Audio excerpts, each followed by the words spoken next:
dream come true for her. Also this morning, a look at an unexpected impact to this coronavirus crisis. With billions of people across the globe staying put, the environment is now thriving with cleaner air and wild animals reclaiming parts of their natural habitat. NBC's Chief Environmental Affairs correspondent Ann Thompson has more. Ann, good morning. Good morning, Peter and Kristen. You know, here in New York and in many other cities around the world, even underneath the mask, if you take a deep breath, you can tell the air is cleaner and clearer. One of the unintended consequences of the shutdown. It's a different kind of spring awakening in California's Yosemite National Park. Black bears, bobcats, and coyotes with the place to themselves. For the most part, I think they're having a party. Without people, lions reclaim the road in South Africa's Kruger National Park.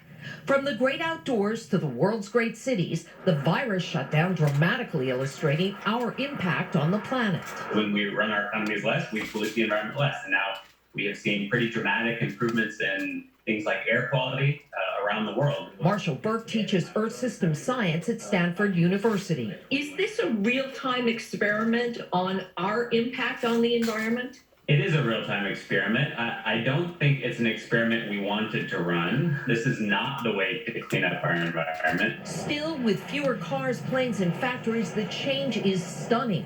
The murky waters of Venice's famous canals now clear. In Wuhan, China, according to NASA, air quality improved 30%, almost 50% in Milan, Italy. Skies clearer in LA, the Himalayas finally visible.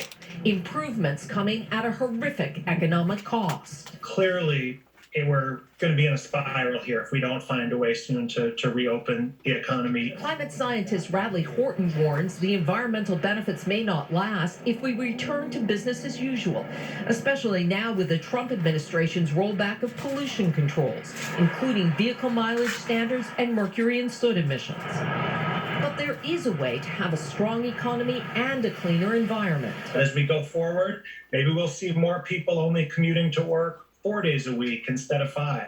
Maybe we'll see people not flying as often to conferences and instead, relying more on video conferencing. Adapting to protect ourselves and the planet. Now, all this cleaner air and cleaner water comes just in time for the 50th anniversary of Earth Day, which will be celebrated next Wednesday, and next week is National Parks Week, and you can be sure the animals are now enjoying those parks just as much as we do. Peter and Kristen? Yeah, hopefully we'll all get a chance to enjoy them again soon. Ann, thank you very much. And speaking of the climate, let's get another check of the forecast now with Maria LaRosa. Maria, good to see you. I know you're tracking some severe weather down south. We sure are. And this is, at least today, the tail end of what is the wintry weather that's happening now in the Northeast and New England. But today it's across that I-10 corridor in through central Florida, especially. That's that area in yellow where we have the possibility of some hail, damaging winds, and a lot of heavy rain. But it's tomorrow that once again we find ourselves very concerned. And if this sounds and looks familiar, it is. It was this time last week that this almost same area was under the gun for those strong thunderstorms and tornadoes. And unfortunately, tomorrow is the same. All those risks on the table from tornadoes, damaging wind and hail, and heavy rainfall. So a dangerous day tomorrow. This will continue to move through with heavy rain today and tomorrow along a boundary. That next wave comes in, and that produces the strong thunderstorms through the day tomorrow, especially tomorrow afternoon into the evening. Make sure you have a way to get warnings. This then slides off the coast as we get into Monday, and that should calm the weather down, bring back the dry and sunnier conditions.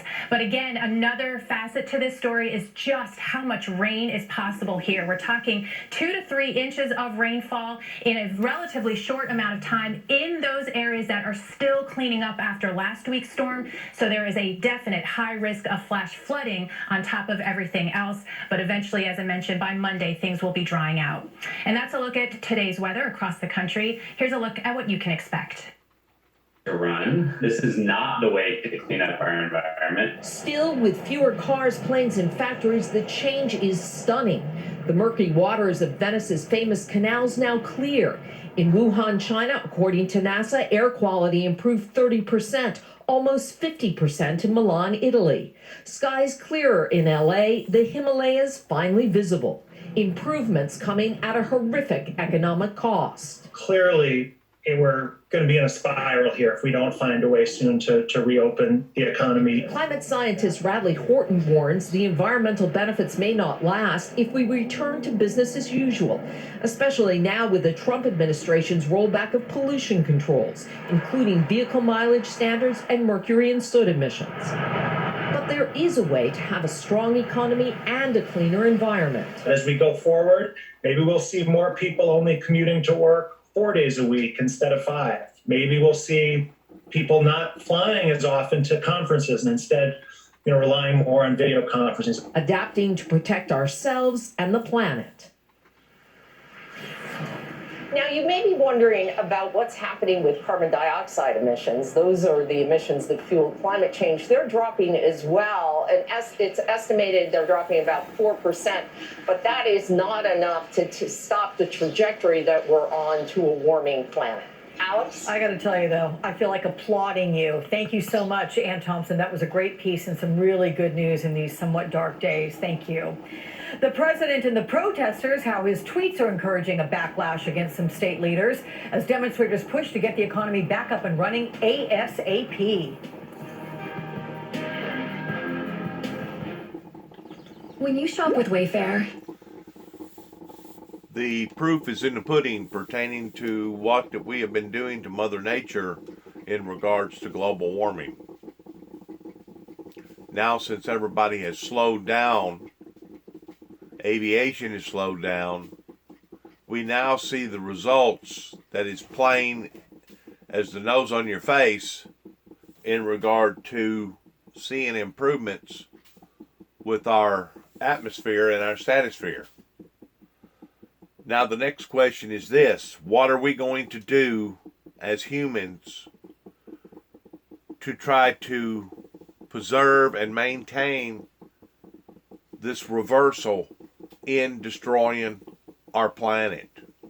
Because this is the only planet that we have. It ain't like that we have choice A, choice B, and choice C.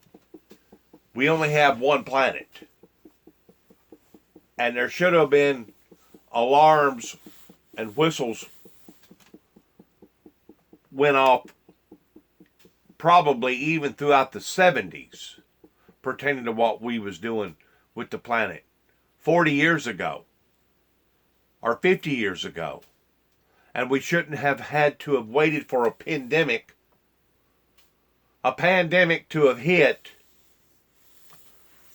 that would a wake-up call towards understanding how drastic that we truly are affecting this planet. It's sad that it has taken a pandemic to turn around a lot of people's ideals, a lot of people's thoughts. Whenever we have these devices that we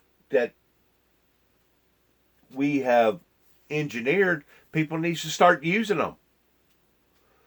That way, there is more conference calls rather than go to meetings, rather than get on airplane rides or drive down to the city and everybody meet up and join up in one room. I'm pretty sure that there's going to be some changes pertaining to people, mama, papa businesses that's been renting out a building for $1,800, maybe $2,500 a month that realizes that they can do just as much, if not more, at home by doing what they're doing online than having to go rent out that building and everybody stand in one spot.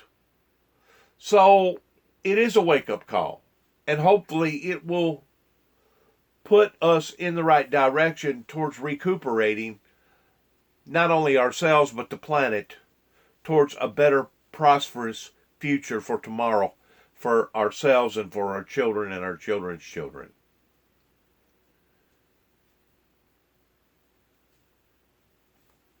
Thank you for listening. Good luck to us all pertaining to the global crisis that we have